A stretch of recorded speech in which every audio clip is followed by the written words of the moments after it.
I always knew Nathan resented me. Growing up, he was the golden child of the family, straight A's, perfect SAT scores, acceptance to all the top colleges. I was the quiet one, the tinkerer who spent weekends in my garage workshop instead of attending the family gatherings where everyone fawned over Nathan's latest achievements. Why can't you be more like your cousin? My parents would ask. Nathan's already interning at Goldman Sachs, and you're still playing with computers. What they didn't understand was that I wasn't playing. I was building, creating, innovating. By 17, I developed my first machine learning algorithm. By 22, I had 3 patents pending. But in our family, nothing could compete with Nathan's traditional path to success. Until now. The email from the patent office sat open on my laptop, confirming that my latest innovation, a revolutionary AI-driven security system, was officially protected. After 5 years of work, countless sleepless nights, and every penny of my savings, I was finally ready to launch SecureFlow Technologies. My phone buzzed with a text from Nathan. Heard about your little startup. Cute. Want to grab coffee? Maybe I can give you some business advice. I stared at the message, my finger hovering over the delete button. Nathan had been working at a major tech investment firm for the past 3 years, and he never missed an opportunity to remind everyone of his expertise in the industry. But maybe this was his way of extending an olive branch. Against my better judgment, I agreed to meet. The coffee shop was crowded when I arrived, but I spotted Nathan immediately. He always dressed like he'd stepped out of a business magazine. Perfect suit, perfect hair, perfect smile that never quite reached his eyes. Alex, he stood up, gesturing expansively.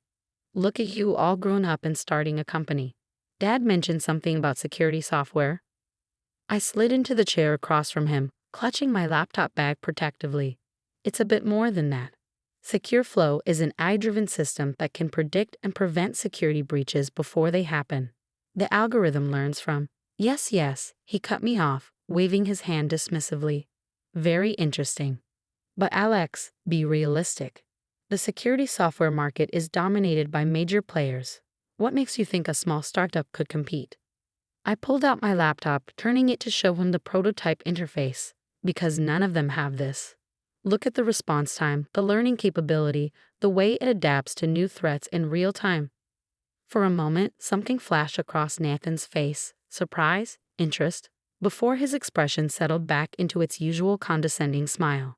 Impressive for a hobby project, he said, taking a sip of his coffee, but scaling something like this would take serious capital. Have you even thought about funding, market strategy, distribution channels? Actually, yes. I pulled out my business plan, the one I'd spent months perfecting.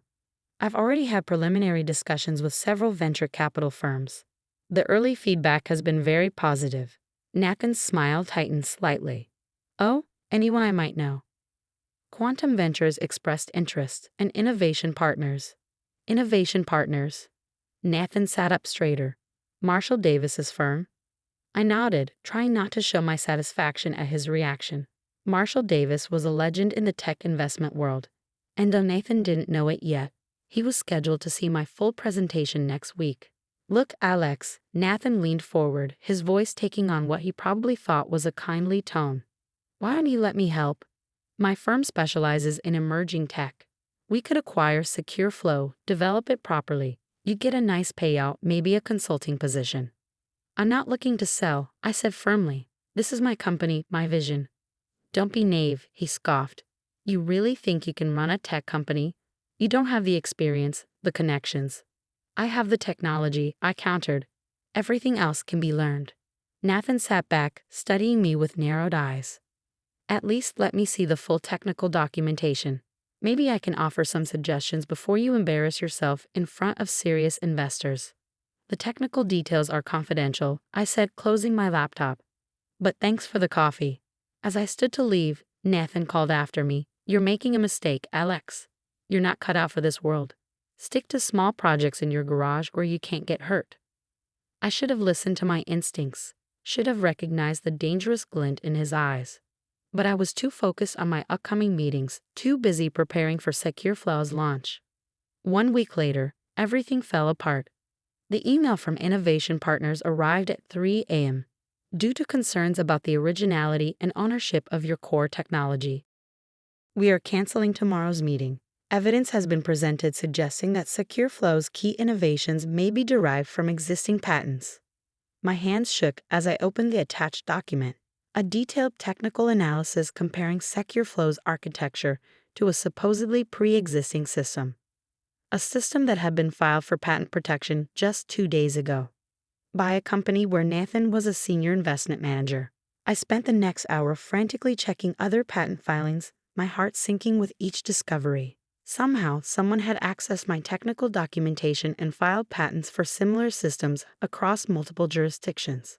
SecureFlow's unique innovations were now buried under a web of competing claims. My phone started ringing. Other investors canceling meetings, partners pulling out of agreements, potential clients distancing themselves from the controversy. Then came Nathan's text. "Try to warn you, cousin. This is a big boy's game. Better luck next time." I sat in my dark office, surrounded by 5 years of work that had been stolen in a matter of days, and felt something inside me break. Not in despair, but in anger. Because Nathan had made one crucial mistake. He'd assumed I'd kept all my technical documentation in standard files, the kind his corporate hackers could easily access. He didn't know about my real development servers, the ones with timestamp commits going back years. He didn't know about the blockchain records I created, proving the evolution of my work long before his company's suspicious patent filings. And he definitely didn't know about the backup drive I'd given to Marshall Davis personally 3 months ago, long before I ever mentioned Innovation Partners to Nathan.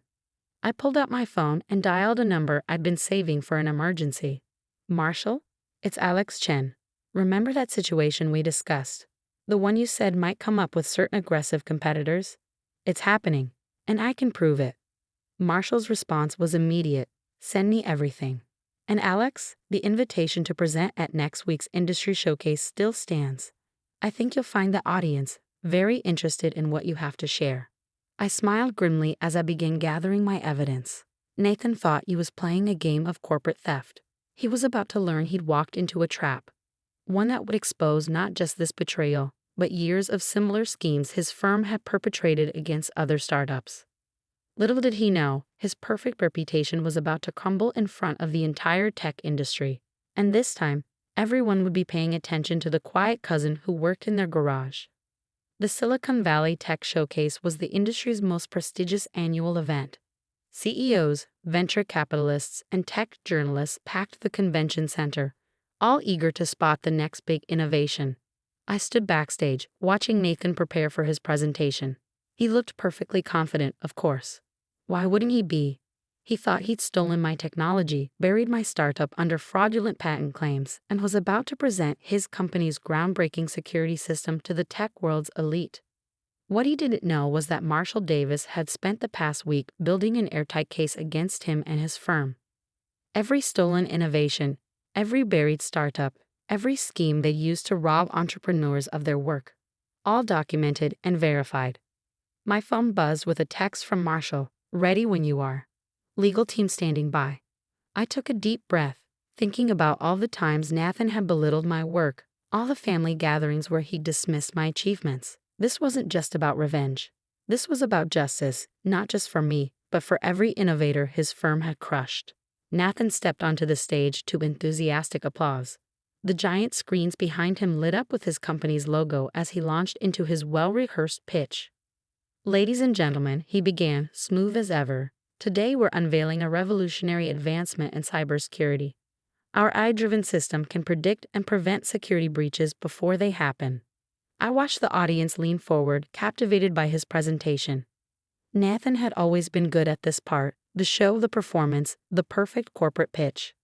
"The core of our innovation lies in our proprietary machine learning algorithm," he continued, bringing up technical diagrams that I knew intimately, because I created them. "Our team has developed a unique approach to threat detection." That was my cue. I stepped out from behind the curtain, laptop in hand. "Interesting algorithm," I said, my voice carrying clearly through the auditorium. "Would you mind explaining how the neural network architecture handles adaptive threat response?" Nathan's perfect smile faltered for just a moment. "That's proprietary information." "Really?" I connected my laptop to the presentation system, and new windows appeared on the giant screens. Because I can explain it perfectly. After all, I wrote it. The audience murmured as my development logs appeared. Years of work, thousands of commits, all timestamped and blockchain verified. You see, I continued, advancing through the displays. What's fascinating about this proprietary system is that its entire development history exists on my servers. Every iteration, every improvement, every breakthrough, all documented years before your company's suspicious patent filings last week. Nathan's face had gone pale. Alex, this isn't the place. Oh, I think this is exactly the place. I turned to the audience. My name is Alex Chen. That revolutionary security system, it's called Secure Flow. It's my creation, developed over 5 years, with 3 legitimate patents granted last month. What you're seeing today is corporate theft on a massive scale. The room erupted in chaos. Journalists were furiously taking notes, investors were whispering among themselves, and security personnel were moving toward the stage. But I wasn't done. Marshall? I called out, would you like to share what your investigation uncovered? Marshall Davis stood up in the front row. My firm has documented 17 similar cases in the past 3 years. Promising startups approached by Nathan's firm, their intellectual property mysteriously appearing in competitor patents days later. A pattern of systematic theft that ends today. Nathan lunged for the microphone. These are baseless accusations. We have legal documentation. Fraudulent documentation. I cut in, bringing up more displays. Would you like to explain why your patent applications contain direct copies of my source code comments, including the Star Wars references I used to label my functions? A ripple of laughter went through the crowd. Nathan's face had moved from pale to ashen.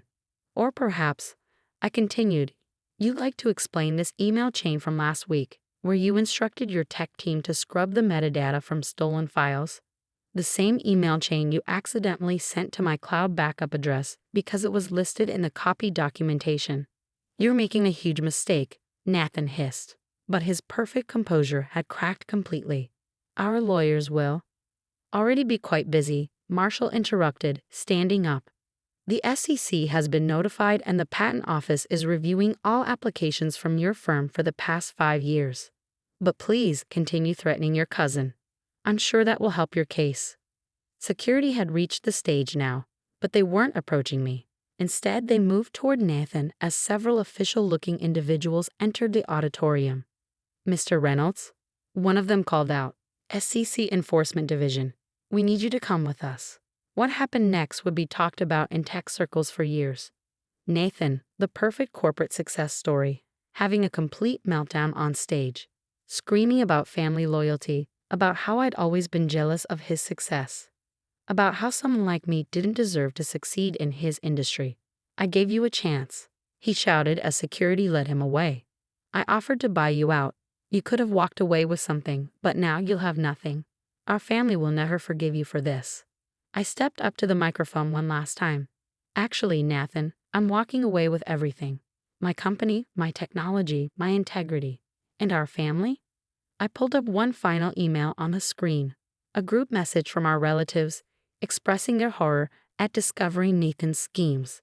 They're learning the truth about both of us. The aftermath was both better and worse than I'd expected. Nathan's firm imploded as investigations revealed the full scope of their intellectual property theft. Several executives faced criminal charges, and dozens of startups came forward with similar stories of betrayal. SecureFlow's legitimate patents were confirmed, and the technology was recognized as genuinely innovative. Investment offers poured in, but I chose to partner with Marshall's firm, maintaining control while gaining the support I needed to grow. The family fallout was intense. Nathan's parents refused to speak to anyone for months. My parents, finally confronted with evidence they couldn't ignore, struggled to reconcile their image of their perfect nephew with the reality of his actions. But others surprised me. Cousins I'd barely spoken to reach out to apologize for years of dismissing my work. Aunts and uncles who'd always praised Nathan's corporate success now asked about my technology with genuine interest. Last week, at the first family gathering I'd attended since the showcase, my Uncle James, Nathan's father, approached me quietly. I owe you an apology, he said, his voice rough. All those years we thought Nathan's path was the only right way to succeed. We never understood what you were building, never took the time to see your brilliance. It's not about brilliance, I told him. It's about integrity, about creating something real instead of stealing from others. He nodded slowly. Nathan lost sight of that somewhere. Got so caught up in appearing successful that he forgot about being worthy of success.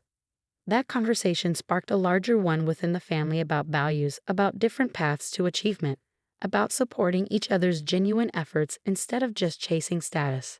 Yesterday, I received an unexpected delivery at my office. Now a proper corporate headquarters instead of a garage workshop. It was my old robotics kit from high school, the one I'd used to build my first prototype. The note attached read, "Found this in the attic. Thought it belonged with someone who knows how to build something real. Love, Mom and Dad." I placed it on my desk, next to the framed copy of SecureFlaw's legitimate patents and a recent magazine cover featuring our technology. A reminder that success isn't about following someone else's path or meeting others' expectations. It's about staying true to your vision, protecting your integrity, and sometimes standing up to those who would steal what you've built, even if they're family. Especially if they're family. Nathan's trial starts next month. Some relatives think I should show mercy, ask for leniency. But real family loyalty isn't about protecting wrongdoing. It's about upholding principles that make us worthy of being called a family. Besides, as I told the SEC investigators, the evidence speaks for itself. Just like my code, my comments, my years of documented work. In the end, that's what matters in both technology and life. Not the story you tell about who you are, but the proof of what you've actually built. I'm busy building something new now, expanding SecureFlow's capabilities into exciting areas. And this time, when I present at the Tech Showcase next month, I won't be watching from backstage. I'll be center stage, sharing innovations that are truly mine, surrounded by people who value creation over theft, substance over appearance, and genuine achievement over stolen glory. Sometimes the quietest person in the family has the loudest truth to tell. It just takes the right moment and the right evidence to make everyone listen.